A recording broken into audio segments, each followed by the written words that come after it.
오늘 하루는 어떠셨습니까?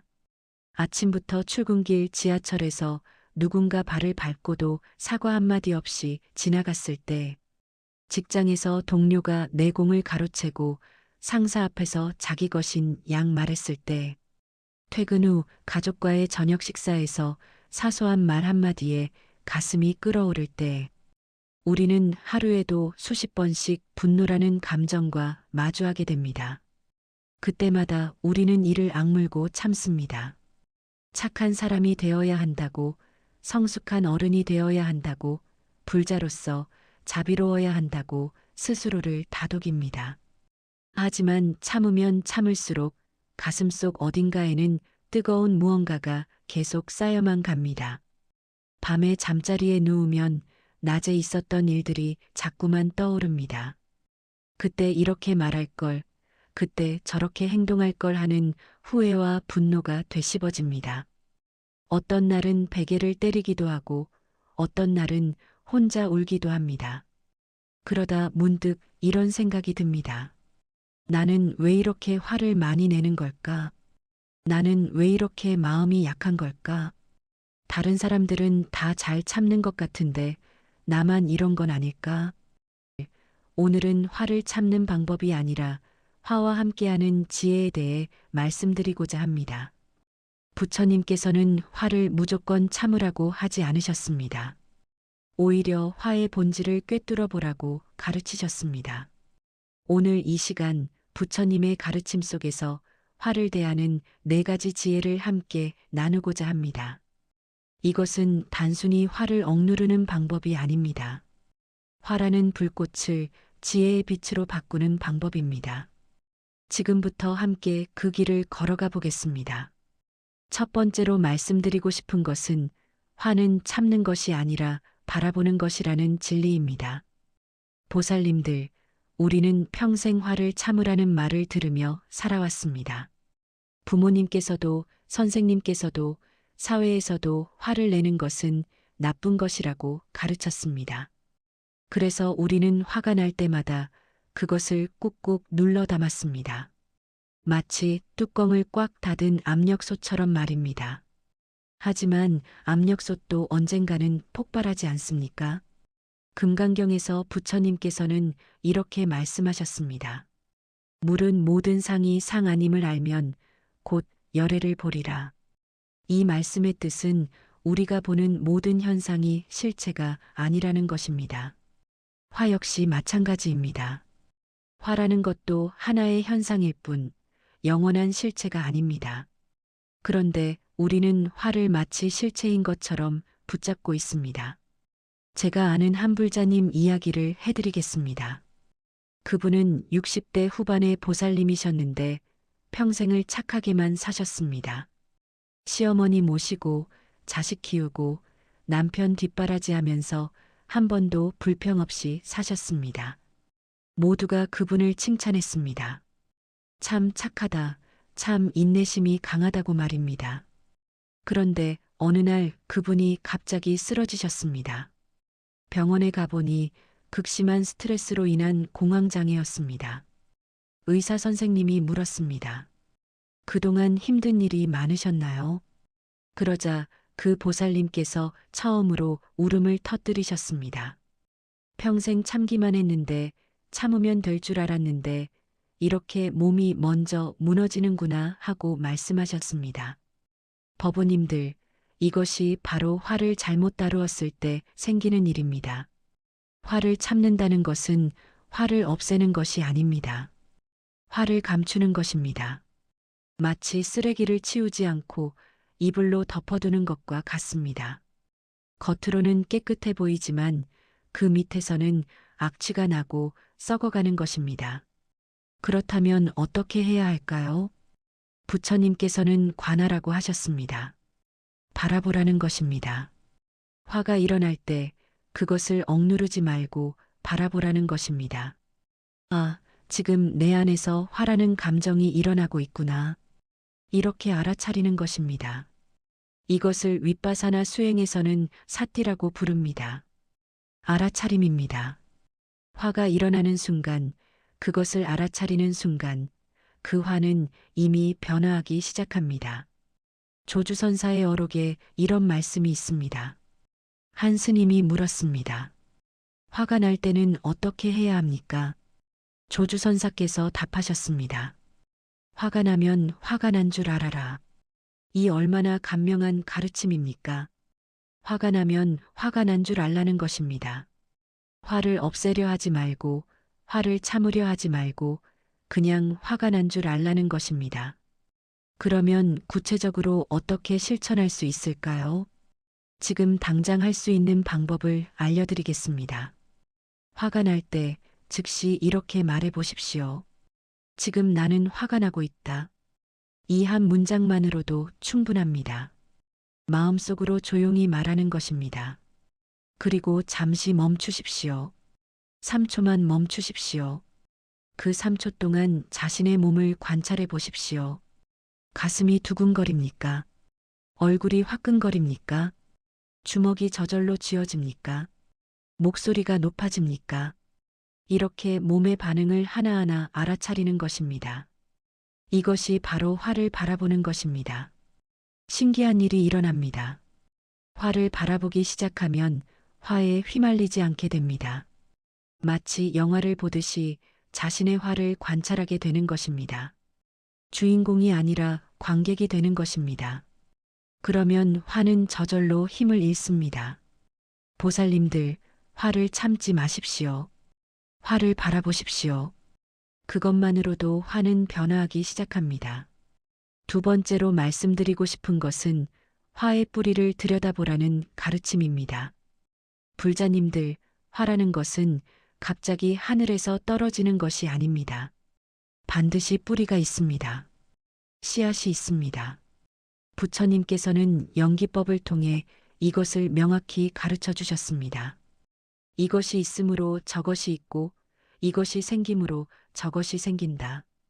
이것이 없으면 저것도 없고 이것이 사라지면 저것도 사라진다. 화도 마찬가지입니다. 화에는 반드시 원인이 있습니다.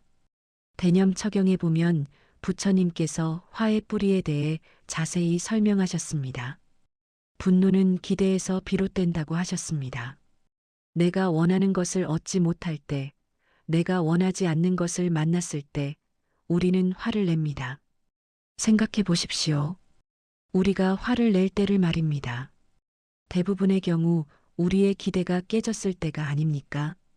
아침에 가족이 내가 만든 밥을 맛있게 먹어줄 거라 기대했는데 한마디 말도 없이 급하게 나가버렸을 때, 직장에서 내가 열심히 일한 것을 상사가 알아줄 거라 기대했는데 오히려 다른 사람을 칭찬했을 때, 친구가 내 어려움을 이해해 줄 거라 기대했는데 무심한 반응을 보였을 때, 이 모든 순간에 우리는 화가 납니다. 왜 그럴까요? 내 기대가 깨졌기 때문입니다. 법우님들, 여기서 중요한 깨달음이 있습니다. 화가 난 것은 상대방 때문이 아니라 내 기대 때문이라는 것입니다. 이것을 이해하는 순간 모든 것이 달라집니다. 제가 상담했던 한 보살님 이야기를 들려드리겠습니다. 그분은 아들과의 관계 때문에 항상 화가 나 있었습니다. 40이 넘은 아들이 아직도 결혼을 하지 않고 직장도 자주 옮기고 어머니 말을 듣지 않는다는 것이었습니다. 그 보살님은 매일 아들 때문에 화가 나서 잠을 이루지 못했습니다. 그래서 제가 여쭤봤습니다. 아드님이 어떤 사람이기를 바라십니까? 그러자 그분께서 답하셨습니다. 좋은 직장에 다니고 좋은 사람과 결혼해서 안정적으로 살았으면 좋겠다고. 제가 다시 여쭤봤습니다.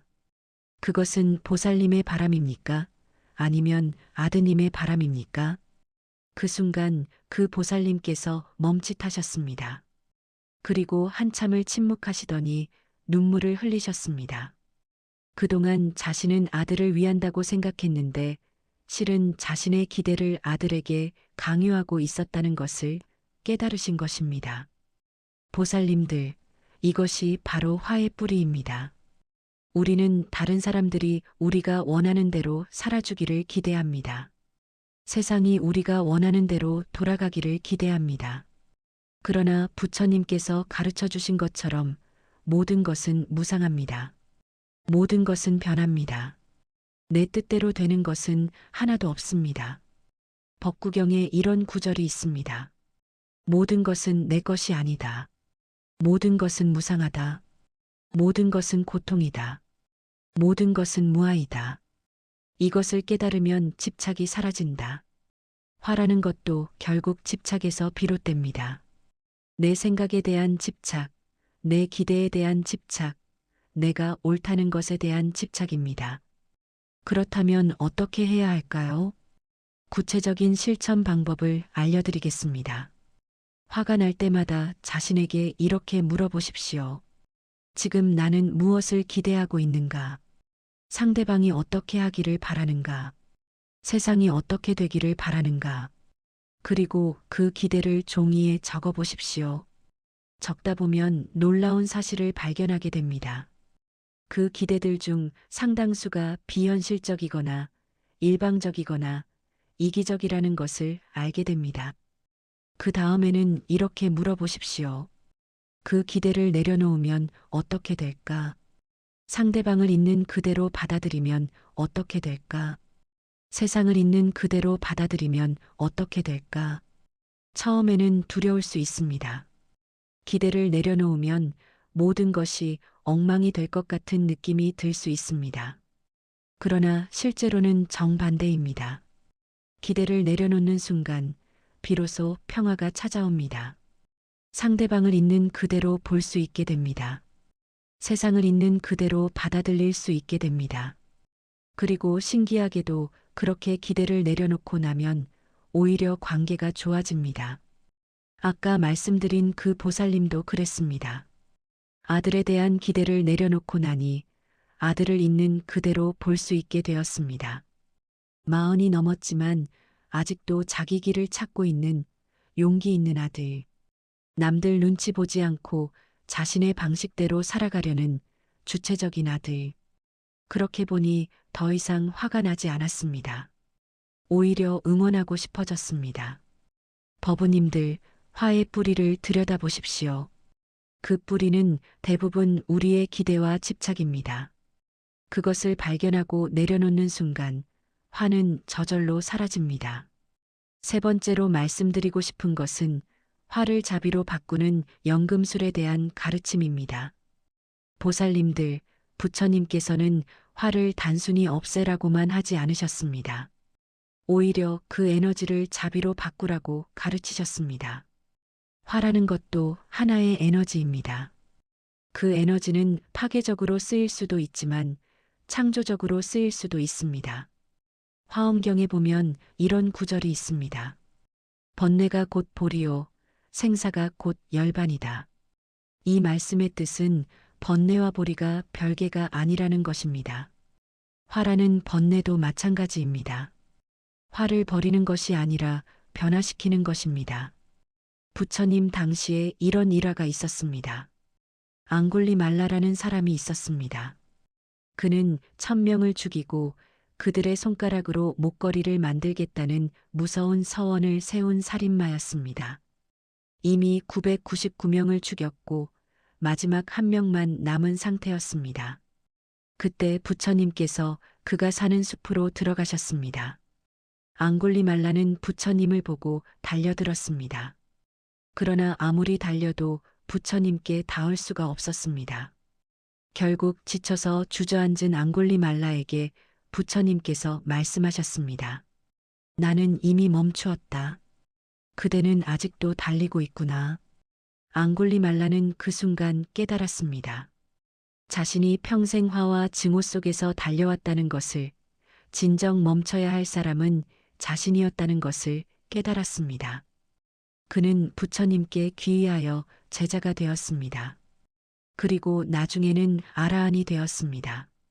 법우님들, 이 일화에서 우리는 무엇을 배울 수 있을까요? 아무리 큰 화와 증오도 변할 수 있다는 것입니다. 가장 잔인한 살인마도 성자가 될 수 있다는 것입니다. 중요한 것은 그 에너지를 어디로 향하게 하느냐입니다. 자신과 타인을 파괴하는 쪽으로 향하게 할 것인가, 아니면 자신과 타인을 이롭게 하는 쪽으로 향하게 할 것인가. 그렇다면 구체적으로 어떻게 화를 자비로 바꿀 수 있을까요?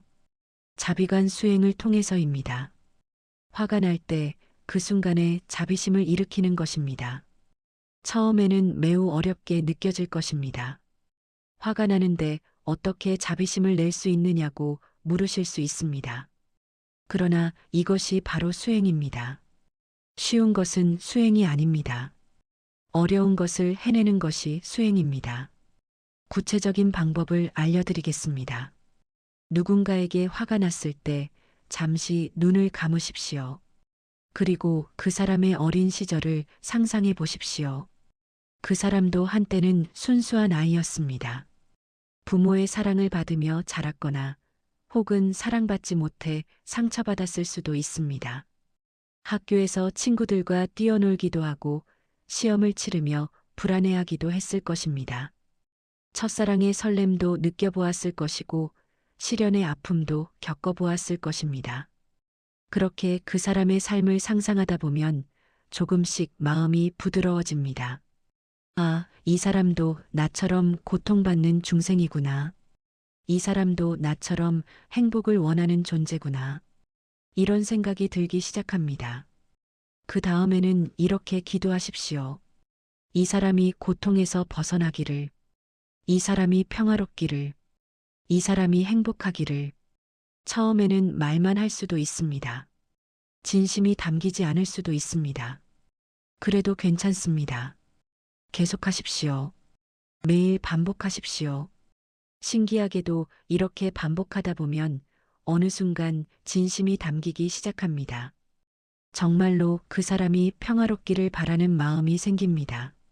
제가 아는 한버부님은 이 수행을 통해 20년 된 원한을 풀었습니다. 그분은 20년 전 사업 파트너의 배신으로 모든 것을 잃었습니다. 재산도 명예도 가족의 신뢰도 잃었습니다. 그 후로 20년 동안 그 사람을 원망하며 살았습니다. 밤마다 그 사람을 저주하는 꿈을 꾸었습니다. 그러다가 절에 다니기 시작하면서 자비관 수행을 배웠습니다. 처음에는 도저히 할 수 없었습니다. 그 사람을 위해 기도한다는 것이 배신감처럼 느껴졌습니다. 하지만 스님의 권유로 억지로라도 매일 해보기로 했습니다. 한 달이 지나고 두 달이 지나고 석 달이 지나자 변화가 일어났습니다. 그 사람을 생각해도 더 이상 화가 치밀어 오르지 않았습니다. 오히려 불쌍하다는 생각이 들었습니다. 그렇게까지 해서 얻은 돈이 그 사람을 행복하게 했을까? 양심을 팔아서 얻은 성공이 진짜 성공일까? 그런 생각이 들자 오히려 그 사람이 가엾어 보였습니다. 그리고 자신도 자유로워졌습니다. 20년 동안 자신을 올가매던 원한의 사슬에서 풀려났습니다. 불자님들, 이것이 바로 화를 자비로 바꾸는 힘입니다. 화는 우리를 묶지만 자비는 우리를 자유롭게 합니다. 화는 우리를 고통스럽게 하지만 자비는 우리를 평화롭게 합니다. 매일 자비관 수행을 하십시오. 특히 화가 나는 사람을 위해 기도하십시오. 그것이 진심이 아니어도 괜찮습니다. 계속하다 보면 진심이 됩니다. 그리고 그 진심이 우리를 변화시킵니다.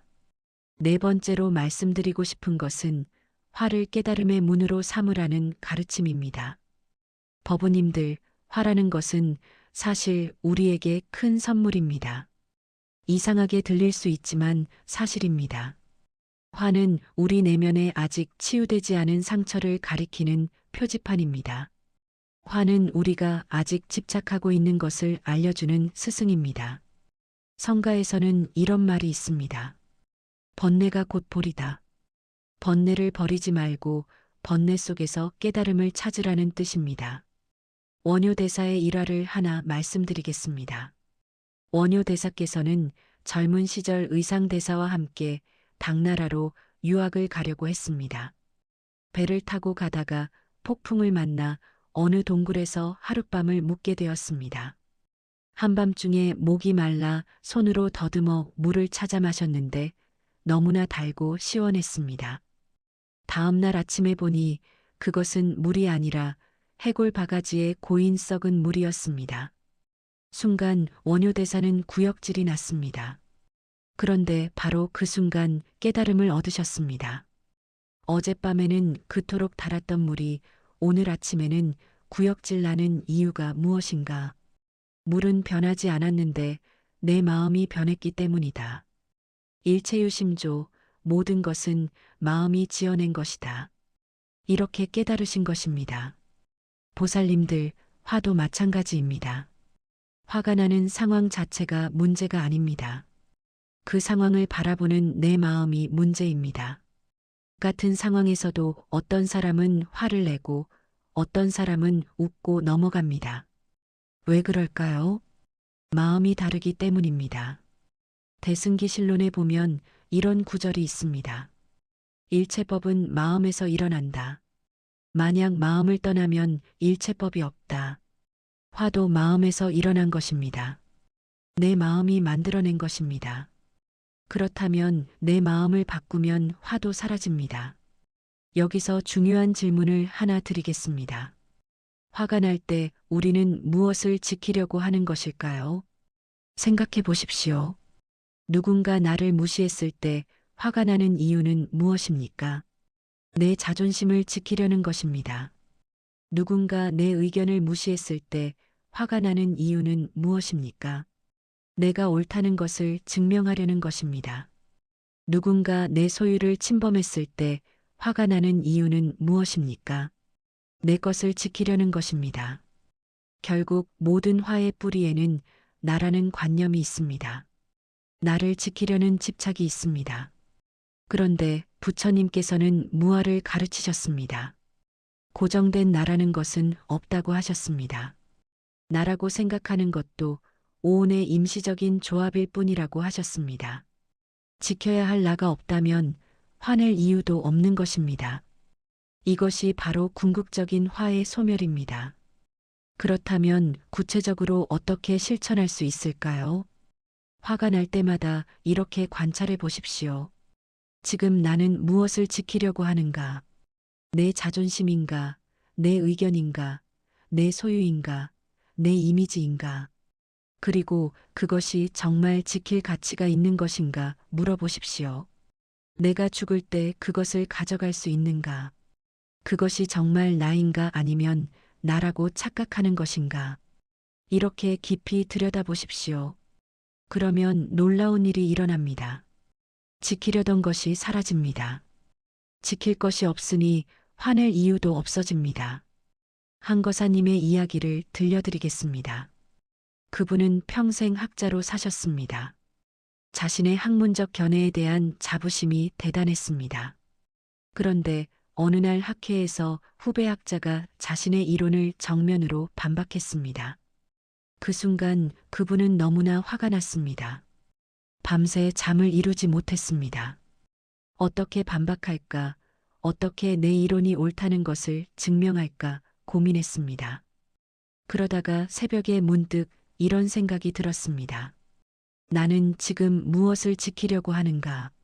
진리를 지키려는 것인가? 아니면 내 자존심을 지키려는 것인가?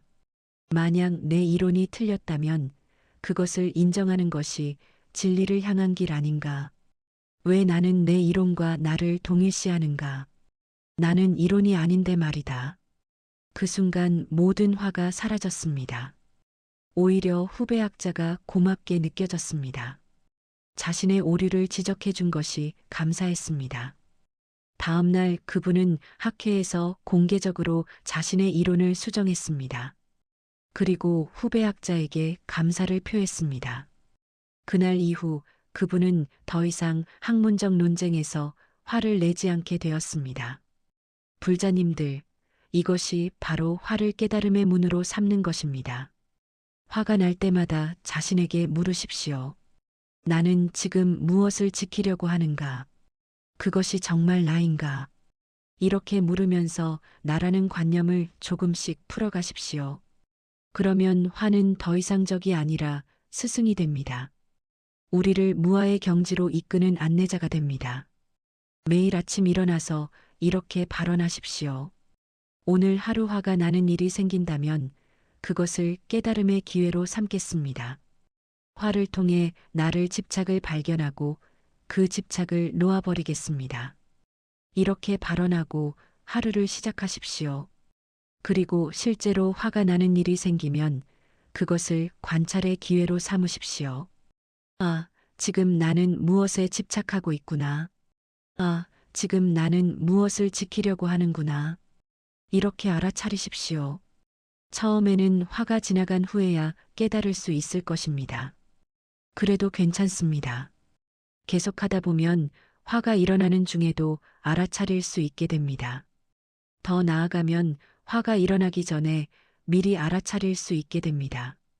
그렇게 되면 화는 더 이상 일어나지 않습니다. 일어날 이유가 없기 때문입니다. 이것이 바로 부처님께서 가르쳐 주신 화의 소멸입니다. 법우님들, 오늘 이 시간 동안 화에 대한 4가지 가르침을 함께 나누었습니다.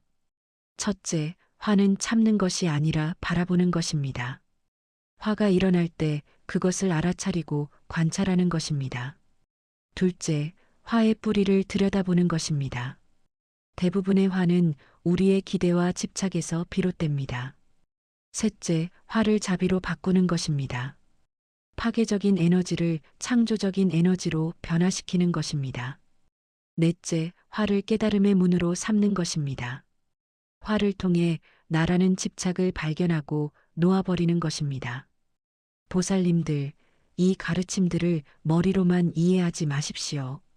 실제로 실천하십시오. 오늘부터 당장 시작하십시오. 화가 날 때마다 이 4가지를 하나씩 적용해 보십시오. 처음에는 어렵고 서툴 것입니다. 그래도 괜찮습니다. 부처님께서도 말씀하셨습니다. 천리길도 한 걸음부터 시작된다고. 한 걸음 한 걸음 나아가다 보면 어느새 화와 평화롭게 공존하는 자신을 발견하게 될 것입니다. 화에 휘둘리지 않고 화를 주인으로 삼는 자신을 만나게 될 것입니다. 오늘 이 영상이 도움이 되셨다면 좋아요를 눌러주시고 댓글로 여러분의 경험을 나눠주십시오. 화를 다루는 여러분만의 지혜가 있다면 다른 법우님들과 함께 나눠주십시오. 우리는 함께 수행하는 도반들입니다. 서로의 경험이 서로에게 큰 가르침이 됩니다. 부처님의 자비와 지혜가 여러분과 함께 하시길 기원합니다. 모든 중생이 화의 불길에서 벗어나 평화의 연못에 이르기를 서원합니다. 나무 아미타불 관세음보살